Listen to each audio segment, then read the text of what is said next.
नमस्कार, स्वागत है आपका हमारे झारखंड में। आपके साथ मैं हूं करिश्मा। खबरों की करेंगे शुरुआत। सबसे पहले बात करेंगे राहुल गांधी के जन्मदिन आज और इसी को लेकर यूथ कांग्रेस की ओर से रांची नगर निगम के सफाई कर्मियों के बीच सूखा राशन का वितरण रांची के मोराबादी मैदान में किया गया। इस कार्यक्रम में पूर्व केंद्रीय मंत्री सुबोध कांत सहाय, कृषि मंत्री बादल पत्रलेख, विधायक बंधु तिर्की, विधायक राजेश कश्यप के अलावा काफी संख्या में कांग्रेस के कार्यकर्ता भी शामिल हुए, जिन्होंने जरूरतमंदों के बीच राशन का वितरण कर राहुल गांधी की लंबी उम्र की कामना की। वहीं मंत्रिमंडल में फेरबदल के सवाल पर सुबोध कांत सहाय ने कहा कि ऐसी कोई बात नहीं है।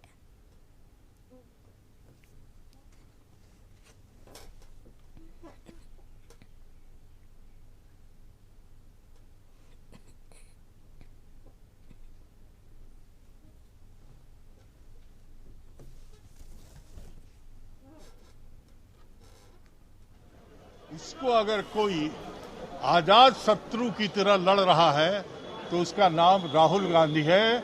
आज के दिन तुम जियो हजारों साल, जिससे इस देश के जो जनतांत्रिक मूल्यों की रक्षा करने का दायित्व अगर किसी पे भविष्य में है तो वो राहुल गांधी को है, क्योंकि आंख में आंख डाल करके कोई अगर लड़ रहा है तो सिर्फ अकेला राहुल गांधी लड़ रहा है।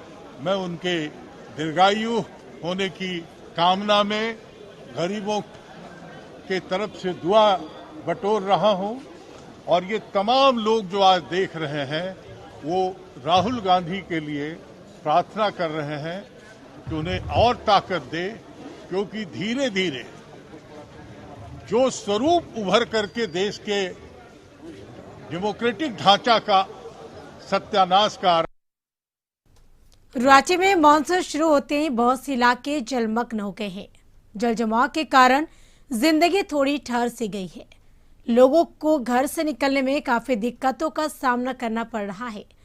वहीं नगर निगम इन इलाकों से अनजान है। वार्ड नंबर 2, जो कि मुख्यमंत्री आवास से मात्र 3 से 4 किलोमीटर की दूरी पर स्थित है, जहां हजारों की संख्या में लोग निवास करते हैं, लेकिन इन मानसून की बारिश के कारण मोहल्ले की स्थिति नारकीय हो गई है।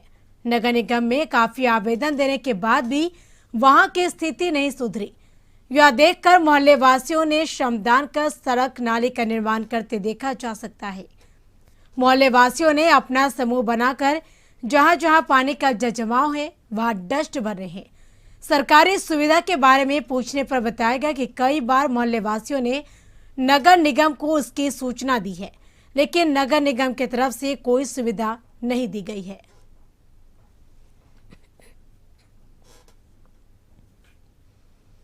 पिछले कई दिनों से हो रही मूसलाधार बारिश में भले ही अभी कुछ कमी आई है, लेकिन इसका जनजीवन पर व्यापक असर दिख रहा।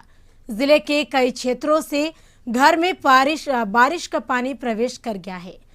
वहीं नारायणपुर में कुछ दिन पूर्व बने चेक डैम का गार्ड वाल बारिश के पानी में बह गया, जिससे निर्माण कार्य की पोल खुल गई। फतेहपुर में गोविंदपुर साहिबगंज हाईवे के किनारे बगल में बसे घरों में पानी प्रवेश कर गया है। वहीं नारायणपुर के दले टोला के कई घरों में बारिश का पानी प्रवेश कर जाने से लोगों ने प्रखंड कार्यालय में शरण लिया। हालांकि बाद में पानी घटने पर वहां लोग घर चले गए, लेकिन बारिश के कारण जिले की सभी नदियां उफान पर है। तालाब में इस कदर पानी भरा है कि तालाब से सटे क्षेत्र व तालाब का पानी एक समान लग रहा है। सिकटिया डैम का फाटक खोल दिए जाने से अजय नदी का भी जलस्तर काफी बढ़ गया है। जून माह में अब तक 340 मिलीमीटर बारिश दर्ज की गई है।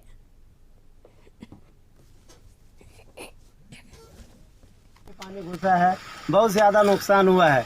इसके ऊपर भी सरकार को ध्यान देना चाहिए और गौर करना चाहिए कि क्या क्या नुकसान हुआ, क्या नहीं हुआ, और फौरन कुछ मदद करना चाहिए। सरकार को ऐसा कदम उठाना चाहिए। इधर देखिए बहुत ज्यादा नुकसान हुआ।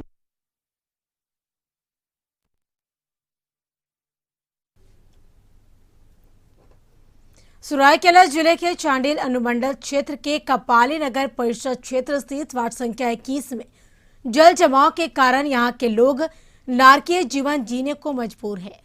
रुक रुक कर हो रही बारिश के कारण कपाली क्षेत्र के कई इलाकों में जल जमा हो गई है।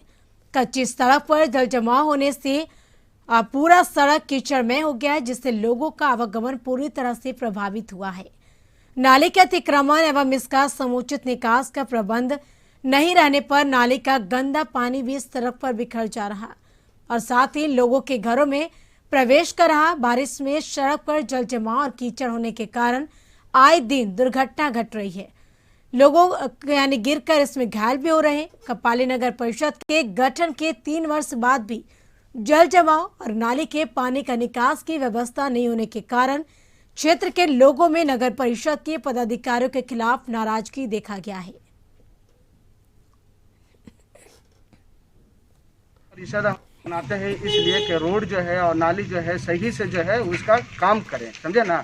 लेकिन अभी तक के कोई जो है रोड का जो है वही हाल है, पूरा जो है गंदगी भरी हुई है। रोड बहुत खराब है, बच्चा लोग ना स्कूल जा सक रहा और ना कोई मस्जिद जा सक रहा नमाज पढ़ने। और उसका पास इतना परेशानी है। यहाँ का वार्ड मेंबर जो है अपना घर का सामने का रोड ठीक कर लिया है। अब पूरा पब्लिक से वोट लिया इसी झूठ बोल के कि रोड बनवाएंगे, बाकी बात कुछ नहीं। ना किसी को देखने आता है, ना इधर कोई भालने देखता है। इतना खराब है, यहाँ आदमी पार नहीं हो पा रहा है। यहाँ का इतना स्थिति खराब है।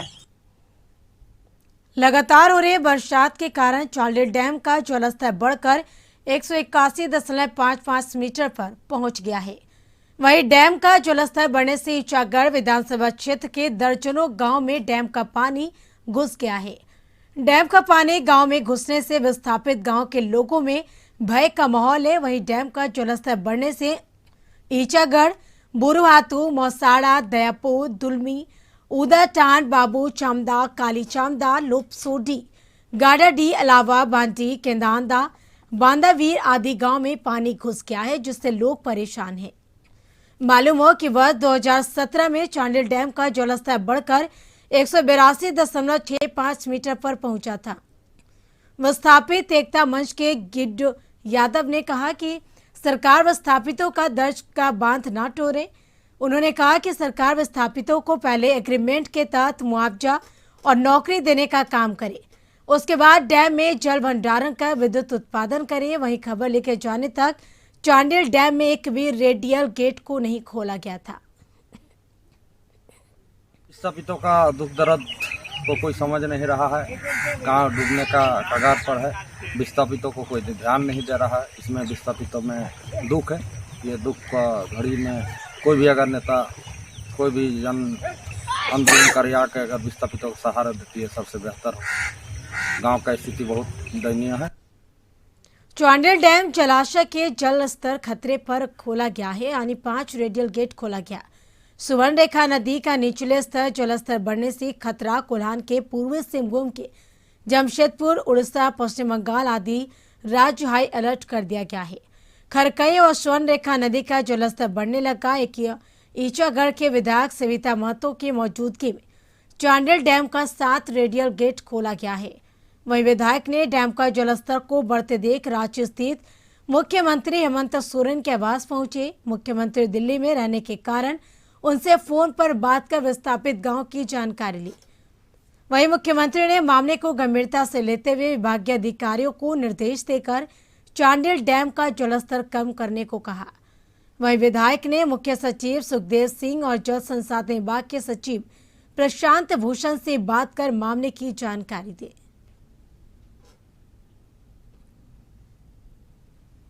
पिछले 4 दिनों से हो रही बारिश के कारण निरसा, मैथन डैम और पंचित डैम का जलस्तर 4 फीट बढ़ गया। मैथन का जलस्तर 471 फीट और पंचित का 412 फीट पहुंच गया है। मूसलाधार बारिश को देखते हुए मैथन डैम से 8,500 क्यूसेक प्रति घंटे के हिसाब से पानी छोड़े जाने का आदेश डीवीसी प्रबंधक दिया था। मैथन डैम का 3 गेट खोल दिया गया है। इधर भारी मात्रा में पानी छोड़े जाने से पश्चिम बंगाल के निचले क्षेत्र में बाढ़ का खतरा मंडराने लगा है। डीवीसी अधिकारियों ने बताया कि फिलहाल दोनों डैम का 3-3 गेट खोल दिया गया है। जरूरी पड़ने पर और गेट खोले जा सकते हैं।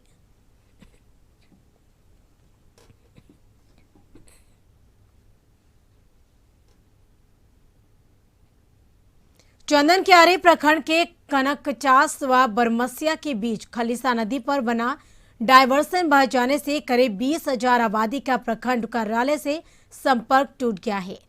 यह पुराना जर्जर पुल को तोड़कर नया पुल बनाया जा रहा। लोगों के आने जाने के लिए संवेदक ने डायवर्सन बनवाया था, लेकिन पिछले कई दिनों से लगातार हो रही बारिश के कारण शुक्रवार के अले सुबह यह डायवर्सन बह गया। इससे कालिकापुर, आदराकुड़ी और दामोडी 3 पंचायत के करीब 20,000 लोगों को काफी परेशानियों का सामना करना पड़ रहा है। डायवर्सन टूटने के कारण लोगों को प्रखंड मुख्यालय जाने के लिए 25 किलोमीटर की अतिरिक्त दूरी तय करनी पड़ रही है।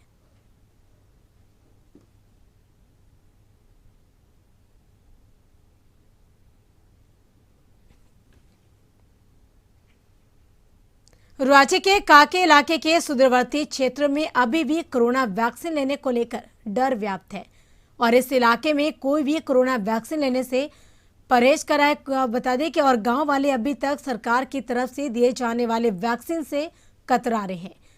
लोगों का कहना है कि वैक्सीन लेने के बाद मौत की खबर आ रही है, इससे वह डरे और सहमे हैं। राज्य सरकार की तरफ से भी इस सुदूरवर्ती इलाके में कोई जन जागरूकता अभियान भी नहीं चलाया गया है, जिससे कि ग्रामीणों का डर दूर किया जा सके।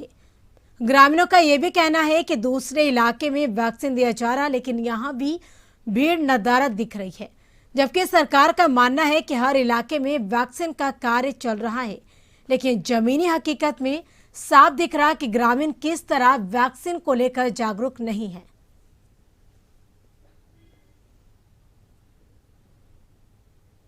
छट्टू महतो कोरोना वैक्सीन लिए? नहीं लिए। क्यों नहीं लिए? वही एक्सपायर डेट हो जा रहा है, उस चलते डर भय से नहीं ले रहा है कि हम भी चला जाएंगे कह के से ऐसे चल जाएंगे।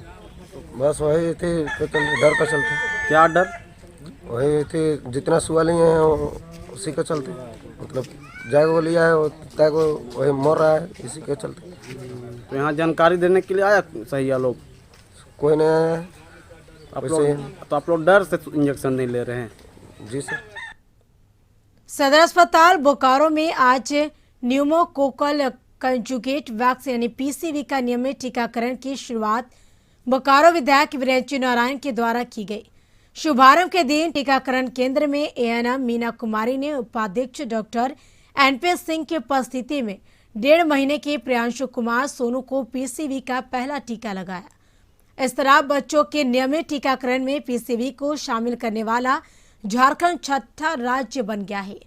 अभी तक बिहार, उत्तर प्रदेश, मध्य प्रदेश, राजस्थान और हिमाचल प्रदेश में ही यह नियमित टीकाकरण में शामिल था।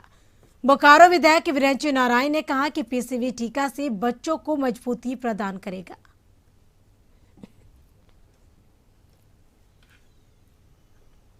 ग्रामीण क्षेत्र में 45+ लाभार्थियों के लिए चलंत टीकाकरण कार्यक्रम का ऑनलाइन उद्घाटन राज्य के स्वास्थ्य मंत्री बन्ना गुप्ता ने किया। इस दौरान सदर अस्पताल से चलंत टीकाकरण के लिए मोबाइल वैन को हरी झंडी दिखाकर रवाना किया गया। इस दौरान सदर अस्पताल में एक कार्यक्रम का आयोजन कर राज्य के स्वास्थ्य मंत्री ने पूर्वी सिंहभूम जिले के ग्रामीण क्षेत्रों से जुड़े प्रशासनिक पदाधिकारियों से वैक्सीनेशन की क्या कुछ तैयारी है, किस तरह से कार्य किए जा रहे हैं, इसकी जानकारी हासिल की। इधर सदर अस्पताल में एक कार्यक्रम का आयोजन कर पोटका विधानसभा क्षेत्र के विधायक संजीव सरदार, जिले के उपायुक्त सुरेश कुमार, प्रखंड विकास पदाधिकारी Praveen Kumar, civil surgeon doctor A K. Lal समेत पंचायत प्रतिनिधि, चिकित्सक और स्वास्थ्य कर्मचारी मुख्य रूप से मौजूद थे। वहां संयुक्त रूप से सभी ने हरी झंडी दिखाकर टीकाकरण के लिए चलंत वाहन को रवाना किया। वहीं उपायुक्त सुरेश कुमार ने जानकारी देते हुए कहा कि 100% वैक्सीन को लेकर जिला प्रशासन पूरी तरह से प्रयासरत है। इस क्रम में 45+ आयु वर्ग के लगभग 52% लोगों को टीका दिया जा चुका है। टीकाकरण का रेशियो लगभग बराबर है और 18 वर्ष से लेकर 45 वर्ष में ये रेशियो कम होने का सिर्फ एक ही कारण था कि जो ऑनलाइन स्लॉट बुक होती है वो पर्टिकुलर स्लॉट बुक होने में ग्रामीण क्षेत्रों में थोड़ी दिक्कत थी। इनफैक्ट ग्रामीण क्षेत्रों के स्लॉट को भी जो शहरी क्षेत्र के लोग हैं वो बुक कर लेते थे और उसके बाद फिर ग्रामीण क्षेत्र में जाके वैक्सीनेशन ले रहे थे। तो उससे लोगों में कुछ नाराज़गी भी थी कि उनके सेंटर्स पे उनको वैक्सीनेशन नहीं मिल के दूसरे लोगों को मिल रहा है। और यही आज जो स्टेप गवर्नमेंट ऑफ इंडिया के द्वारा राज्य सरकार के परामर्श के बाद में जो लिया गया है, इससे ये प्रक्रिया भी ख़त्म हो गई है। अब जो है हम लोग ग्रामीण क्षेत्र का जो वैक्सीनेशन है वो इमीडिएटली बढ़ेगा। यहाँ रुकेंगे एक छोटे से ब्रेक के लिए। ब्रेक के बाद खबरों का सिलसिला जारी रहेगा। भाजपा अनुसूचित जनजाति मोर्चा के राष्ट्रीय अध्यक्ष राज्यसभा सांसद समीर उरांव जमशेदपुर पहुंचे, जहां उन्होंने वर्तमान झारखंड राज्य की सरकार को हर मोर्चे पर विफल करार दिया है। भाजपा जिला कार्यालय में विधिवत रूप से उनका स्वागत भाजपा जिला कमेटी ने किया। वहीं मीडिया से मुखातिब हुए और उन्होंने कहा कि वर्तमान राज्य सरकार हर मोर्चे पर विफल है। पूर्व के भाजपा सरकार द्वारा शुरू किए गए कृषि आशीर्वाद योजना को इस सरकार ने बंद कर दिया है और साथ ही किसानों के उपज के साथ भी राज्य में खिलवाड़ किया जा रहा है। नेतृत्व में इस झारखंड प्रदेश में किसानों के लिए न्याय मिले, किसानों के हित के लिए, किसानों के साथ किसान के खेतों में आज उनके द्वारा जो धान बिक्री किया गया था झारखंड सरकार के लैंप्स और पैक्स के माध्यम से, उसका मूल्य आज तक किसान को नहीं दिया गया। इसके लिए हम सब लोग धरना पर बैठे हुए थे। अधिक जानकारी के लिए जमशेदपुर से हमारे सहयोगी मनोज जुड़े हमारे साथ लाइव चैट पे। मनोज, राज्यसभा सांसद बता दें कि जमशेदपुर दौरे पर हैं समीर उरांव और इस दौरान उन्होंने राज्य सरकार पर जमकर निशाना साधा है। देखिए, जाहिर सी बात है कि समीर उरांव भारतीय जनता पार्टी के राज्यसभा सांसद हैं और वो कोल्हान दौरे पे है। जमशेदपुर के पास चाईबासा, सरायकेला, इन जिलों का वो दौरा कर रहे हैं। लेकिन इस दौरान इन्होंने सीधे तौर पे हेमंत सरकार को नाकामी का एक उपलब्धियां दी है कि ये सरकार नाकाम है, ये सरकार जो है अब तक कोई काम नहीं कर पाई है। पूर्व की सरकार ने जो योजना लेकर आई थी किसानों के लिए, कृषि आशीर्वाद योजना, उसको इन्होंने बंद कर दिया है। महिलाओं के लिए जो योजना लेकर आई थी उस योजना को इन्होंने बंद कर दिया गया। तमाम वैसे योजना जो आम लोगों से जुड़ा था, सभी योजना को इस सरकार ने बंद कर दी है। तो कहीं ना कहीं ये सरकार जो है वो फेल है और फेल का ये नतीजा है कि अब तक जो महिलाएं हैं वो इस राज्य में सुरक्षित नहीं है।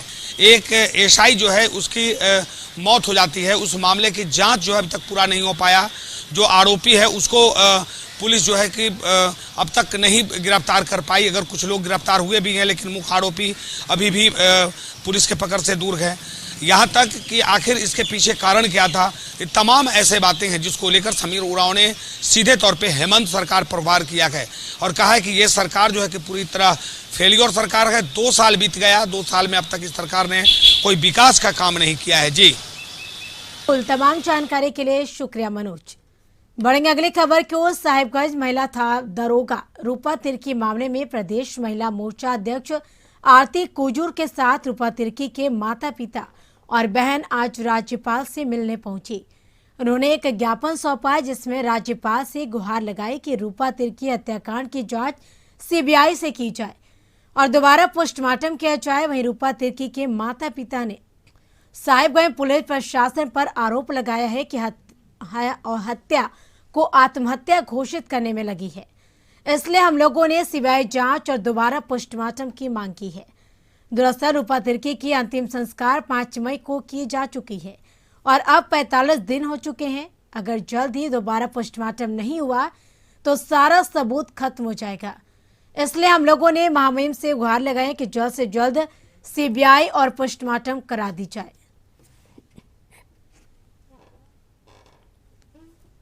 इंक्वायरी और उनका जो रवैया देख करके हमको यहाँ की जो इंक्वायरी एजेंसी से बिल्कुल भरोसा नहीं है। इसलिए मैं शुरू से ही यही बोल रहा हूँ कि ये मेरा बच्ची को न्याय अगर यदि मिलेगा तो सीबीआई के द्वारा ही मिलेगा। रूपा तिर्की के परिजन अपनी व्यथा को बताने के लिए और सीबीआई जांच की मांग को लेकर महामहिम से मिलना चाहते थे।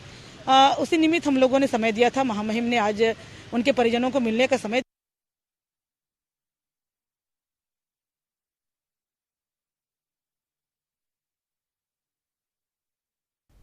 एयरक्राफ्ट मेंटेनेंस इंजीनियरिंग कर एक युवक ने अपना रास्ता बदल लिया है। अब उन्हें इंजीनियर बन नौकरी के दरकार नहीं, बल्कि स्वरोजगार को बढ़ावा देकर पूरे परिवार और समाज को नई दिशा देकर बेहतर बनना चाहते हैं।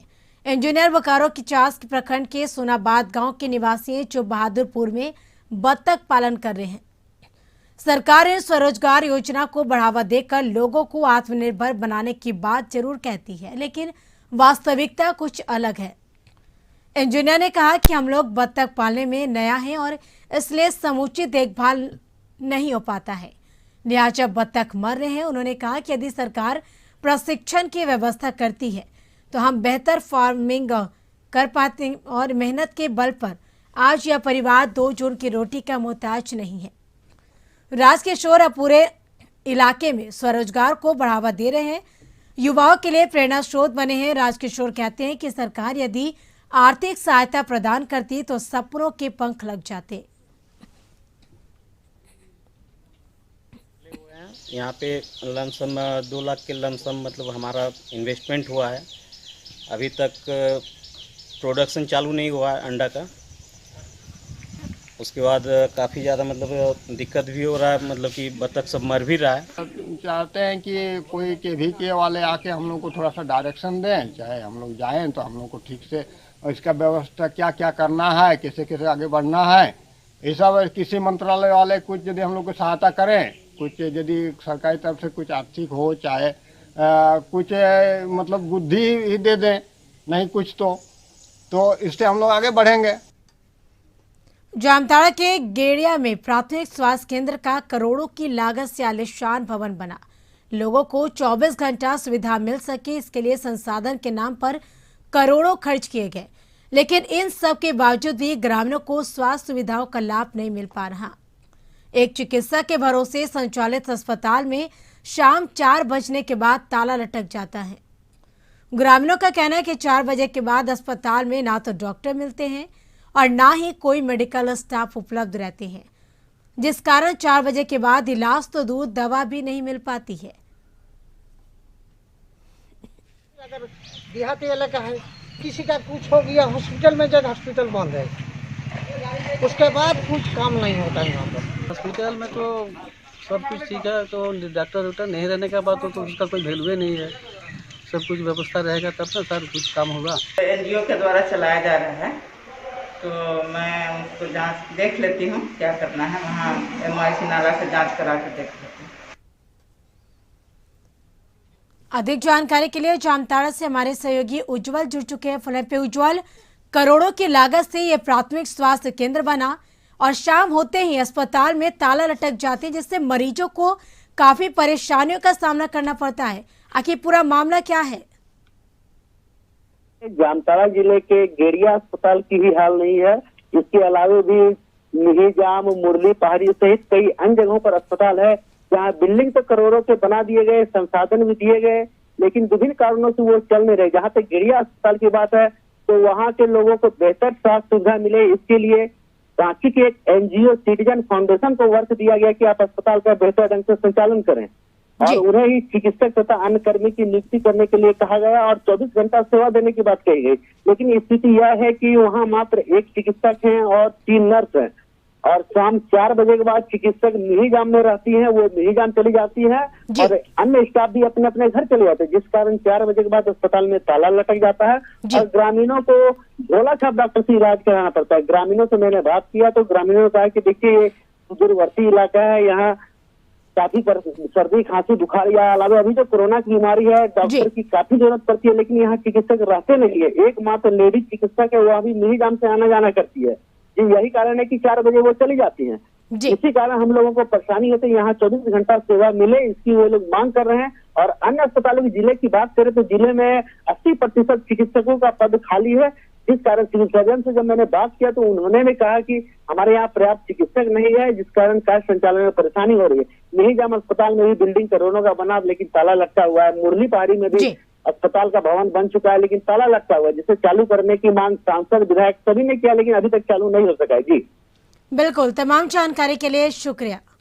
बढ़ेंगे अगली खबर की ओर। बोकारो जिला के चंद्रपुरा प्रखंड के पपलो पंचायत अंतर्गत जुनौरी गांव में शिक्षक भी महतो द्वारा कोरोना गाइडलाइन को पालन करते हुए एक अनोखे तरीके से शिक्षा देने का काम कर रहे हैं।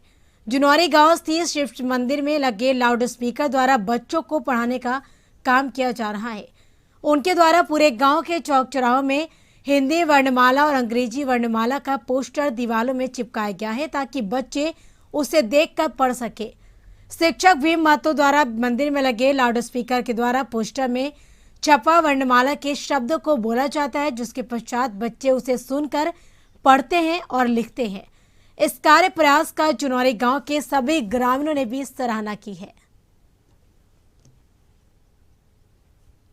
बच्चे लोगों को देखें कि जो मोबाइल बच्चे लोगों के पास नहीं है, और 1 to 3 का बच्चा सबसे ज़्यादा जुनौरी स्कूल से जाता है, और यहाँ के बच्चे लोगों के पास है नहीं, तो हम सबसे पहले क्या किए कि पूरे गांव को एगो पोस्टर्स लगा दिए। तो बहुत अच्छा अनुभव है कि एक सरकारी शिक्षक के द्वारा ऐसा पहल बहुत ही अनोखा पहल लग रहा है, और हम लोग ग्रामीण उनको बहुत भारी मात्रा में सहयोग भी कर रहे हैं। आप पढ़ा रहे हैं तो बच्चा लोग पढ़ भी रहा है, माइक से पढ़ाते हैं, बाजा भी लगा हुआ है मंदिर में। इसके साथ इस बुलेटिन में फिलहाल इतना ही। आप बने रहिए कशिश न्यूज के साथ। नमस्कार।